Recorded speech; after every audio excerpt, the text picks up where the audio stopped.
All right. Susan, we're audio recording? Yes. We are. All right, I'll call us back into session at 11:29 a.m. And the Commissioners Court would like to present the following. I guess we got to vote on it, don't we?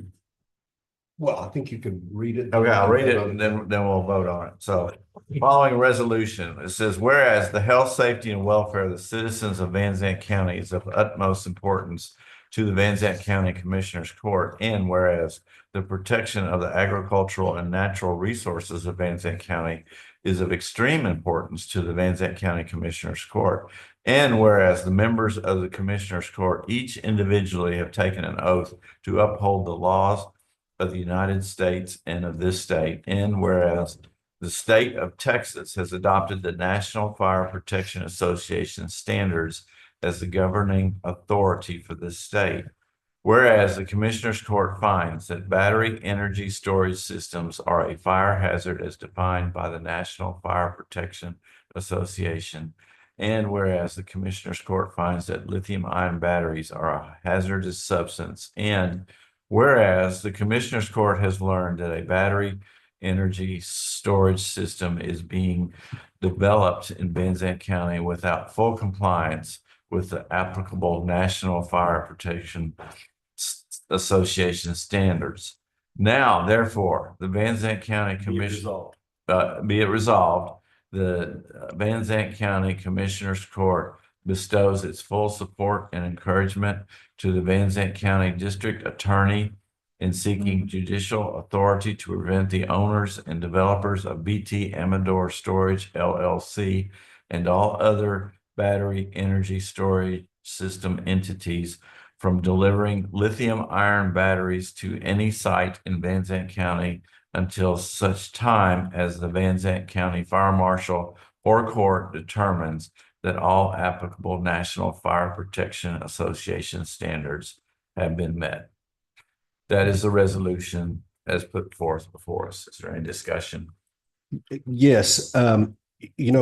First, I want to make a motion that we approve this resolution. We've been fighting very diligently for 3.5, 4 months. The fire marshal's office, the district attorney's office, and the commissioner's court, and we are all unanimous in that we are not supporters of green energy, specifically these battery energy storage systems. And we want to assure the people of each of our precincts that we are not in support of these coming in. We believe they are a hazard, and we want the community support to stop these green energy, what I myself will call a boondoggle. And so we appreciate your help in that endeavor. And so with that, I'd make the motion that we accept this resolution. I second that. There's a motion, Commissioner Curtis Mitchell seconds. Is there any further discussion? All those in favor say aye. Aye. Aye. All those. It's unanimous. All right. So that was the only action from the executive session that we're taking for today. And that concludes our regular. We have 2 line items now. One is a workshop. Again, when we go into workshop, that means that the public can participate if need be. Let's get to adjourn. No. I just got one. It'll be real quick. We're doing a workshop before. The last one will be, I'll table the last one, but the lame duck policy is what I'd like to talk about. Can I go ahead and start on that? You may, go ahead. Okay, so basically in Van Zandt County, when you win the primary in Van Zandt County, because at this time, there hasn't been really, in our precinct anyways, a Democrat contestant in the general election. So you have a 9-month window where you have a lame duck commissioner. Y'all understand what I'm saying? Mm-hmm. So in that 9 months, there is no recourse. There is no way to protect the incoming commissioner And hypothetically, the lame duck commissioner can do about what he wants to do to the commissioner that's coming in. And I've heard horror stories all over the state of things that happen to incoming commissioners. And so I called TAC to see if the commissioners court can set their own policies regarding lame duck commissioners, and they said that we can. In fact of the matter is, in Calhoun County, a lame duck commissioner cannot spend more than $500 without coming to the court to ask for that, which I think is extreme. Well, that's what they sent me anyways. I think that's an extreme measure, but I think I think we need to consider, and I don't think we have to take action today, but I want to take action on something, some policies that restrict a lame duck commissioner from selling equipment or spending a certain amount of money. I think 500 is too extreme, but I think that we need to shorten the rope on people that may have a vindictive nature or go out of office and they're too much in their feelings and they actually hurt their constituents and the incoming commissioner. Okay. Now, there is currently a lame duck policy that the Van Zandt County has adopted, and that is that the commissioner that's going out cannot spend more than 25% of the new budget from October through December. Cannot spend more than 25% of the budget. Which is 25% of the year. Right. Well, a road commissioner, which we tell people that there is no such position of road commissioner, but the majority of our budget goes on road expenditures. And from October to December is one of the slowest times of the year. And I think that should be lowered. Personally, I believe that should be lowered, but I specifically don't think that a lame duck commissioner should be selling equipment out of the yard. The ability to sell equipment. I think, for instance, I was brought into this court and had to make a decision on equipment that I had not been privy to. I'm still mad about it a little bit. I've gotten over it. That's why I brought it. I brought it up now because I've kind of gotten over it and I will survive. But I think there were some mistakes made. That's my personal opinion and I'm living it every day. I just want to, I think we need to protect incoming commissioners. I think that we need to have a policy where we protect the assets of the county and the incoming commissioners. And I think we need to shorten the leash a little bit on lame duck commissioners.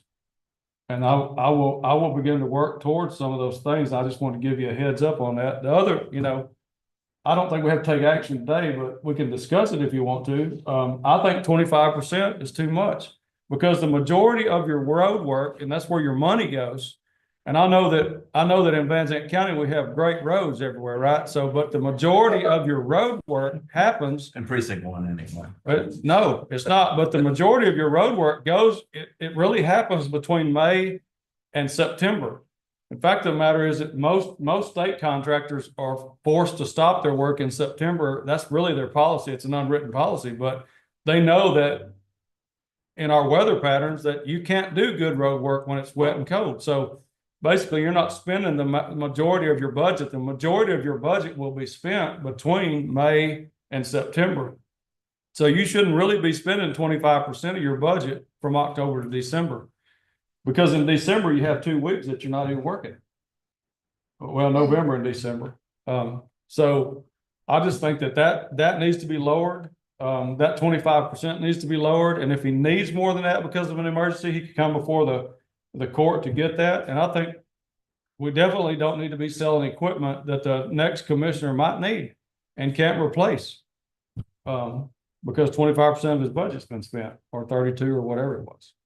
So in the local government code, you're exactly right, Commissioner. In the local government code 130.908, if an incumbent county or precinct officer is not renominated or is not reelected to the county or precinct office of the county, during the time following the date, the results of the official canvass of the primary or general election returns are announced. So it can be, according to this, it should be imposed in the situation you just said, where there's no candidate from one party, the primary decides it. The commissioners court must approve any expenditure by the incumbent county or precinct officer who was not renominated or reelected that is over an amount set by the commissioners court. So it can go into effect in March after the primary. And the court can set whatever amount they want. Okay. Well, I mean, I don't know, y'all have anything to Make say that- about that? Let's make it part of the budgeting workshop process to come up with the numbers on that. I agree 100% with selling equipment. I don't think I don't think a commissioner should be buying or selling equipment during a lame duck time. That should be the incoming. The money, however, I think 25% is too high from October to December, but that's not including from March to October. No, I understand that. I don't Yes. really have him finishing out his term with the money that was allotted to him.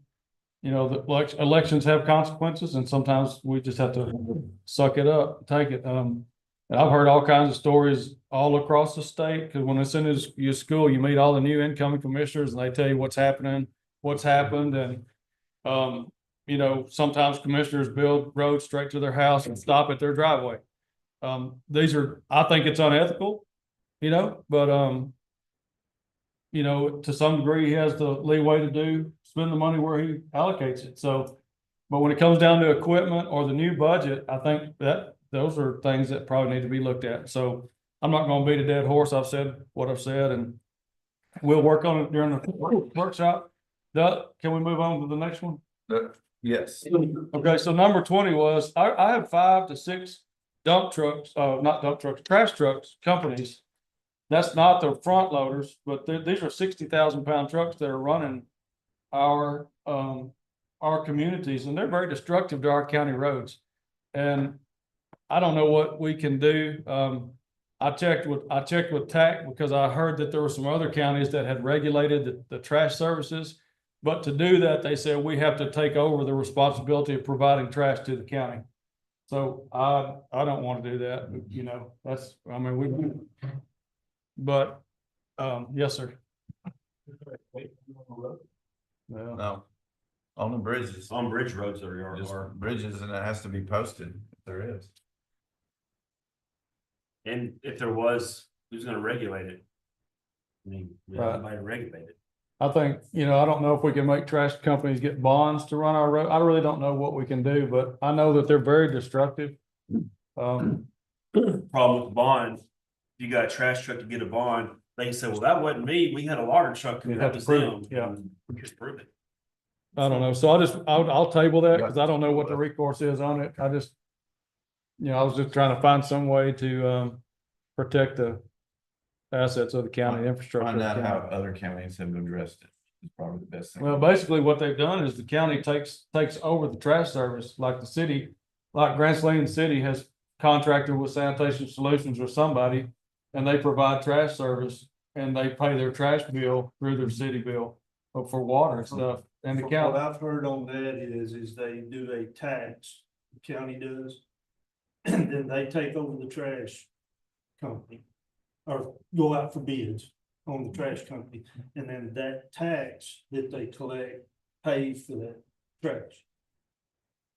yeah, That's it what makes- well, it makes that's what sense. I've I mean, heard. I don't, the tax word is a bad word. I understand, but I understand that totally, but that's the way I've been told it works. Yeah, the city or the county contracts with another company to do it, and then they collect. The citizens pay the county For their tax.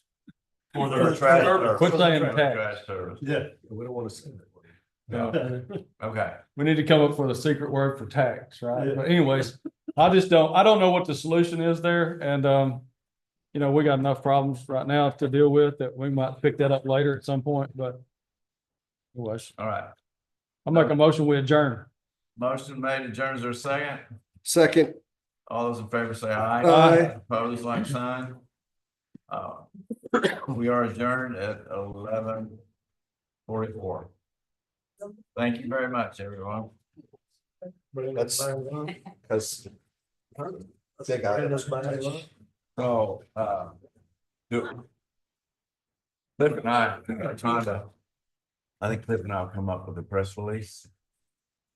Press release, Oh, yes. but we need to wait till after you've met with the judge. Yeah, that's what I was thinking. That's, I Yeah, agree with I'll that. give it to him now. Okay. I'm sorry, well. Abundance of room up here.